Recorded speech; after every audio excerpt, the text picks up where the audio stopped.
রাস্তাঘাট বা খোলা জায়গায় প্রকাশ্যে মূত্রত্যাগ করলেই আর রেহাই নেই। এমন কাজ করার সময় ধরা পড়লে সেই ব্যক্তির ভিডিও শহরের বড় বড় ডিজিটাল পর্দায় প্রকাশ করা হবে। উদ্দেশ্য একটাই, লজ্জার মাধ্যমে মানুষকে এ অভ্যাস থেকে বিরত রাখা।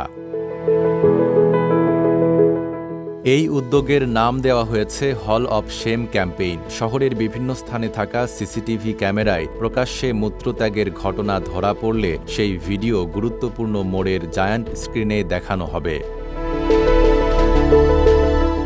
কর্তৃপক্ষ বলছে, শুধু জরিমানা বা শাস্তি নয়, মানুষের মধ্যে দায়িত্ববোধ ও সচেতনতা গড়ে তুলতেই এই পদক্ষেপ নেওয়া হয়েছে। তাদের বিশ্বাস, প্রকাশ্যে পরিচয় প্রকাশের আশঙ্কা থাকলে এমন আচরণ অনেকটাই কমে আসবে।